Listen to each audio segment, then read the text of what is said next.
Vamos a escuchar a doña Gloria Irene Álvaro Sanz y después de su intervención tendremos 15 minutos de descanso.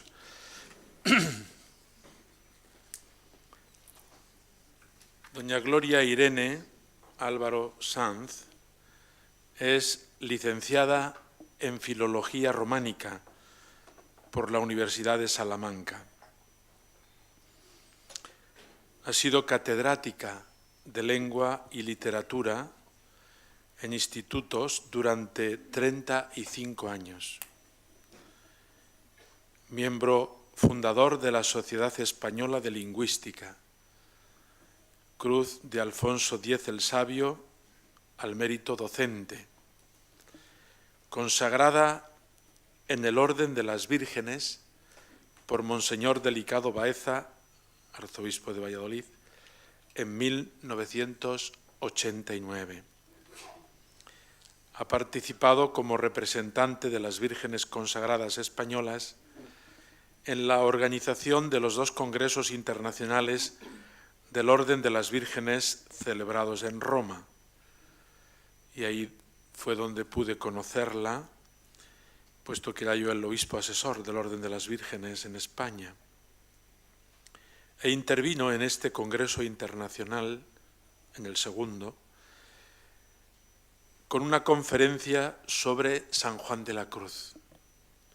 Cuando preparábamos este congreso sobre San Juan de Ávila, pues le pedí que pudiera venir para, en la línea de lo que yo le había escuchado, podernos hablar de San Juan de Ávila. También una voz femenina, hay alguna otra más en el programa, nos hace bien, puesto que San Juan de Ávila se ha dirigido también a las mujeres y el Audifilia tiene una destinataria mujer y después la dirigida Sorana de la Cruz en Montilla y otras muchas cartas. Doña Gloria Irene tiene libros publicados como Niveles sociales y morales en el teatro de Alarcón. Es un tema de su especialidad literaria. O Amar y servir, el orden de las vírgenes según el canon 604. Las vírgenes consagradas se atienen a este canon y este libro ha sido traducido, reimpreso en España muchas veces, o reimprimido, traducido al inglés, etc. En el orden de las vírgenes, en todo el mundo, es un libro de referencia. Y otras publicaciones, el orden de las vírgenes, en la vida consagrada hoy en España, virginidad consagrada en el siglo XXI, el amor esponsal en la doctrina mística de San Juan de la Cruz, fue la ponencia a la que me he referido en el Congreso Internacional de Vírgenes del Orden de las Vírgenes, un mes de mayo para la historia de la Iglesia, ecos de la palabra divina en la palabra humana. Sin más, la dejo hablar de San Juan de Ávila, a una mujer muy entendida en literatura y en el amor de Dios que se le ha manifestado en Cristo como esposo. Tiene su palabra. Excelentísimo y reverendísimo señor obispo, muchísimas gracias por haberme invitado a participar en este congreso en el que tanto estoy aprendiendo y gracias por la sorpresa de su presentación. Gracias también, doctor Llamas, por todas las atenciones que conmigo ha tenido. Buenas tardes a todos. Es para mí una gracia de Dios y un privilegio haber sido invitada a participar en este Congreso Internacional con una ponencia sobre el maestro Ávila, San Juan de Ávila, doctor de la Iglesia Universal y clericus corduensis. Divido este resumen oral de mi ponencia en 2 partes. En la primera comentaré algunos aspectos del siglo XVI para centrar y comprender mejor el mérito, la figura y actividad del santo, excelente escritor, pero también hijo de su época, aunque la trasciende. En la segunda, dedicaré mi atención a esa luz que él proyectó a través de su palabra, una luz que hoy nos ilumina también a nosotros. El Renacimiento, siglo XVI, primera parte del Siglo de Oro, puede confundirnos en una primera aproximación y entusiasmarnos con una visión grandiosa de la España imperial que nos impida ver sombras y peligros. El pensamiento humanista, y recordemos que el vocablo humanismo no fue acuñado hasta comienzos del siglo XIX en Alemania, caracteriza la cultura del Renacimiento. Y aunque ciertamente muy complejo, presenta al menos unos rasgos comunes que debemos recordar, porque San Juan de Ávila no fue ajeno a él. Los Studia Humanitatis comprendían las llamadas artes liberales o liberadoras, tales como literatura, retórica, gramática latina, filosofía, historia, a través de textos clásicos. Entender latín y griego y ser capaz de escribir en esas lenguas era un ideal educativo, pero buscando actualizar los valores de la antigüedad clásica como un saber práctico, orientado a su aplicación en las situaciones concretas de la vida. Se aspiraba a un mundo nuevo, construido sobre la palabra clásica. La vida no se percibía ya simplemente como un paso hacia la eternidad, sino como algo que podía y debía ser gozado. La historia no se estudiaba bajo el prisma providencialista. El mismo sentido de la vida se había transformado en un problema. Se valora la razón humana en su capacidad de crítica, medida de todas las cosas, y no solo como aceptación del Magister Dixit. Lo que hoy llamamos secularización, entendida entonces como separación entre los ámbitos religioso y civil para valorar más lo humano, invade la cultura, proclamando que el hombre es el centro de la creación. Las lenguas vernáculas son estudiadas también y aparecen sus primeras gramáticas. Las propuestas de Erasmo sobre la exigencia de autenticidad en la expresión de la fe, que se facilitase a todos conocer la Sagrada Escritura y dejar establecido que se estudiase e interpretase conforme a los principios hermenéuticos aplicables a cualquier texto, conquistaban fácilmente a los jóvenes universitarios. No percibían el peligro en sus mordaces críticas a las instituciones eclesiásticas, pero San Juan de Ávila sí lo captó y más tarde aconsejará leer con cautela las paráfrasis de Erasmo cuando dice discrepa del sentido común de otros doctores o del uso de la Iglesia. Es justo reconocer que, en general, aceptando cuanto de bueno aportaba el ideario humanista, los intelectuales españoles no olvidaron su cristianismo. El más preclaro ejemplo es precisamente San Juan de Ávila. Los universitarios conocían 3 libros esenciales que se comentaban entonces en las aulas. El Príncipe, de Maquiavelo, para quienes sentían vocación de regir la política. El Cortesano, de Castiglione, manual de buenas formas sociales donde se dice, por ejemplo, que para ser buen caballero hay que saber hablar la lengua española. La gramática castellana de Nebrija, cuyo éxito fue indiscutible y marcó el inicio del ideario humanista en España. En Europa se estudiaba lengua española en todas las universidades con la Minerva, gramática de Francisco Sánchez de las Brozas, el brocense. San Juan de Ávila, cultísimo humanista y poseedor de una espléndida biblioteca, no ignoraría nada de esto. Renacimiento, época aristocrática y refinada entre los intelectuales y nobles. Pero en esta primera parte del Siglo de Oro no faltaban muy graves problemas. La sociedad es estamental, los nobles están exentos de impuestos y los bienes que la corona ingresaba eran a todas luces insuficientes para sostener los gastos del imperio, pese a la afluencia de oro y plata procedente de las Indias. los préstamos de banqueros alemanes primero y genoveses después multiplican los intereses para la Hacienda española, que intenta amortizarlos gravando al pueblo con altísimos impuestos, pero no consigue reducir el déficit, que se transforma en crónico. Me temo que suena muy actual todo esto, ¿eh? Nos consta que en el año 1140 hubo hambre y mortandad en Castilla. Hubo 3 bancarrotas del Estado en este siglo XVI, una de ellas en 1557, que San Juan de Ávila padecería como todos. La fe católica se vio fuertemente sacudida. Partes enteras del viejo edificio de la Iglesia se precipitaban en la herejía.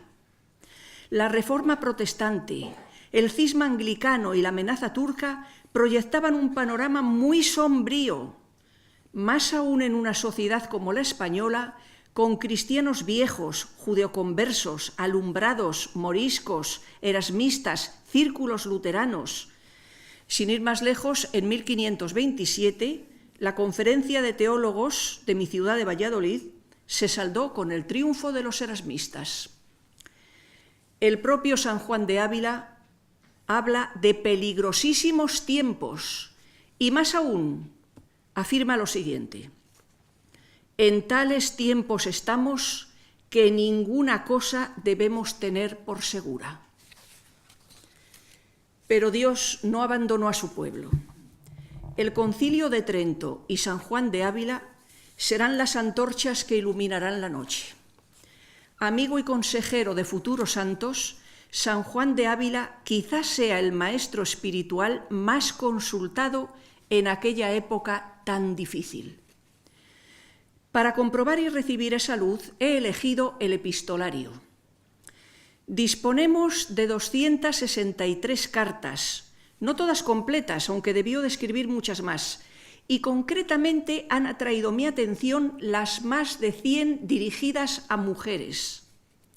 Salvo aquellas de las que únicamente nos ha llegado un corto párrafo, cada carta viene a ser un pequeño tratado de teología espiritual, escrito ex abundantia cordis, sí, pero también, parafraseando lo que se decía de sus sermones, perfectamente enhiladas.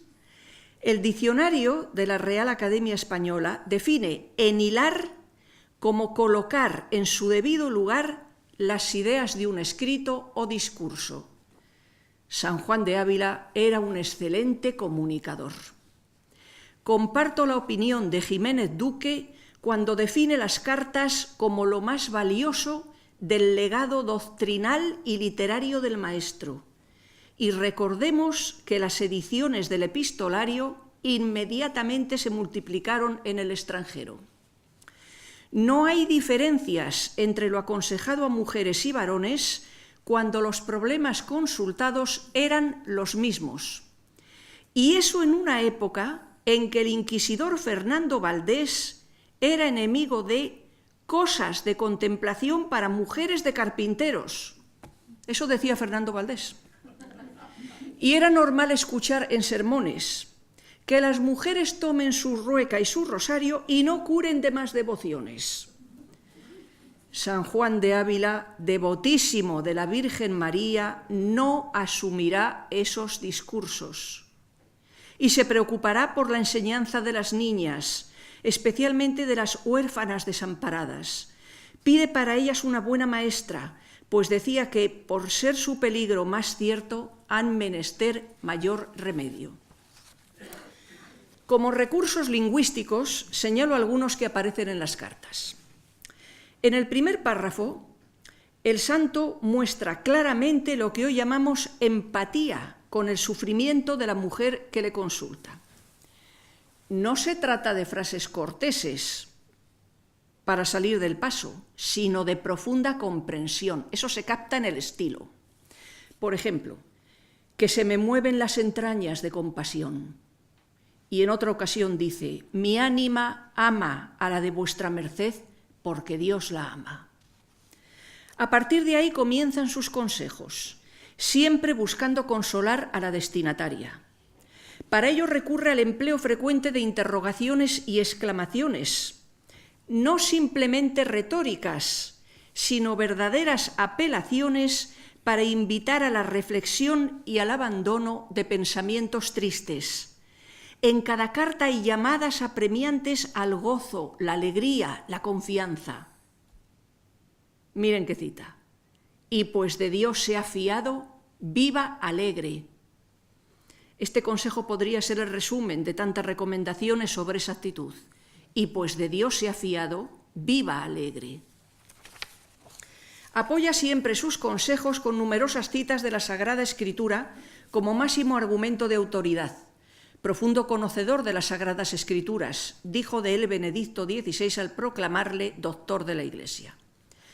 Cuando lo considera necesario para levantar el ánimo de la destinataria, no duda en acudir a expresiones de gran llaneza y hasta jocosas en ocasiones.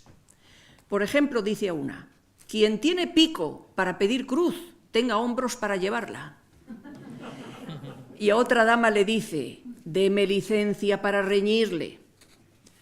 Usa con frecuencia lo que en filología llamamos conjunción y sumativa, sobre todo cuando insiste en la abundancia de dones que el Señor nos otorga y cómo debemos corresponder a ellos. Pues por citar un ejemplo, las cartas número 31, 50, 90, 118, pero hay muchas más. Frecuencia también de verbos en imperativo, requeridos por la función exhortativa del lenguaje empleado.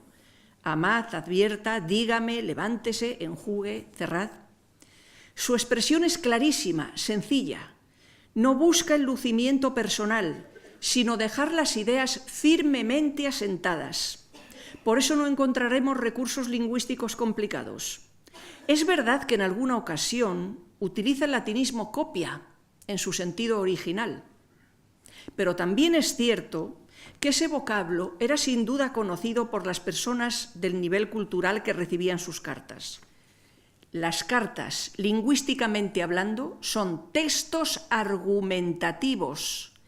Intenta convencer, además de consolar, pero siempre desde la situación de la destinataria, con profundo realismo. La clave literaria está en el mensaje principal y temas relacionados. El mensaje principal de todas las cartas, como de toda su obra, es el misterio de Cristo, la gran vivencia de Juan de Ávila, el amor que nos muestra en la cruz.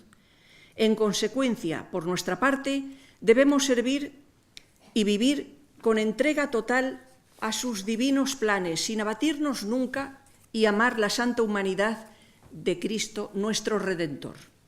Veamos brevemente cómo se articula este mensaje en los diversos bloques de las cartas. Los he agrupado en 4 bloques temáticos.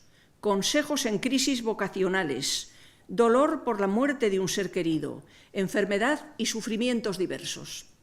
Bien sabía el santo cuán necesitados estamos de una excelente dirección espiritual, porque como dice a una de las destinatarias, creedme, que así como ninguno se hace súbitamente bueno, tampoco se hace muy malo. Escalones hay en medio para subir a mucha bondad y para descender a mucha maldad. Bien, veamos los consejos en las crisis vocacionales. Oración, sacramentos, vigilancia del corazón y formación. No olvidemos que se dirige a mujeres del siglo XVI. Por eso, nos maravilla y colma de gozo ver la importancia que daba a la formación en la superación de las crisis. Orar y leer buenos libros, dice a la joven con voto de virginidad que se planteaba revocarlo y casarse. Y a otra con dificultades y similares dudas. Usad de leer buenos libros. Muy expresivo cuando alude a la necesaria vigilancia del corazón. Nos dice, los ojos sobre el corazón.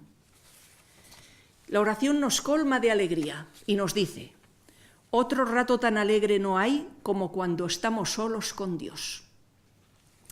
Pero la preeminencia que concede a la oración no le aleja de las obligaciones concretas de la caridad con el prójimo. Y dice así, quien se quiere casar con la vida hermosa del recogimiento y oración devota, bien desea. mas conviene primero que se case con la vida trabajosa y que se ocupe antes con prójimos, y después, perseverando, darle han otra cosa cuando el Señor viere que cumple. Fomentar la presencia de Dios. Nos dice, cuando haya ocupación o no la haya, si amáis, siempre estará vuestro pensamiento donde estuviere vuestro amor. No olvidar la dignidad de la propia vocación. Dice así, no hagáis cosa que no sea digna de esposa de Cristo. Y dice también, no os olvidéis del día en que a vuestro esposo os ofrecisteis en manos de vuestro prelado, ni el día en que vuestro esposo metió la mano en vuestro corazón. Metió la mano en vuestro corazón. Expresión bellísima en su llaneza. Y es que para el santo, Jesucristo no es un tema, por decisivo que sea. Es una persona, es Cristo Redentor. Siguiente bloque, dolor por la muerte de un ser querido. Tengo aquí más, en fin, ustedes lo verán cuando lean la ponencia, pero resumo. Llevar la cruz de la separación con entereza y dominio propio. Miren, es un consejo digno de ser grabado en mármol. Se lo escribía a una mujer que había perdido a su hermana, que era el único familiar que la quedaba en el mundo, y no reaccionaba. Y el santo le dice esto: tome a cuesta su cruz y camine, y no esté tanto tiempo arrodillada con ella. Consolarse pensando en la bienaventuranza eterna del fallecido. Nos dice, el mayor consuelo de quien ama es saber que le va bien a quien ama. En la enfermedad. El santo siempre había recomendado un buen plan de vida a sus discípulos, pero ahora no duda en prescribirles que se adapten a la situación y que no se exijan más de lo que puedan. Dice, por ejemplo, y pues él quiere que el tiempo que se gastaba en orar se gaste ahora en vomitar, sea muy enhorabuena. Vemos con cuánto realismo y sencillez alude a las flaquezas propias de la enfermedad. Y ante sufrimientos diversos, no ceder ante los escrúpulos de conciencia. Dice, entienda más en amar que en temblar y en confiar que en escrupulear. Imagino la sonrisa de alivio de la destinataria al leer ese neologismo gracioso, escrupulear. Nos forjamos en la adversidad, por eso dice, no hay virtud firme si no es probada. Y añade, hermana, no son grandes nuestros trabajos, es pequeño nuestro amor. Y a una que estaba a punto de declararse vencida, esta frase, muerta sí, vencida no. Y un consejo no solo propio de un gran humanista santo, sino plenamente actual, hoy que se habla tanto de la necesidad de la autoestima. Pues miren lo que dice. Hermana, si viésemos cuán caros y preciosos somos ante los ojos de Dios. Termino ya, no sin dar gracias a la providencia divina por ofrecernos a San Juan de Ávila como excelso modelo para la nueva evangelización. Miren, en su tiempo se opinaba así de él, y esto está sacado de una declaración en su proceso de beatificación. ¿Quién bueno para rey? El maestro Ávila. ¿Quién bueno para papa? El maestro Ávila. ¿Quién bueno para capitán? El maestro Ávila. Este santo que en un sermón de la infraoctava del Corpus proclamó, sepan todos que nuestro Dios es amor. Es la respuesta clave que necesitamos en esta hora de crisis y dolor que vive el mundo.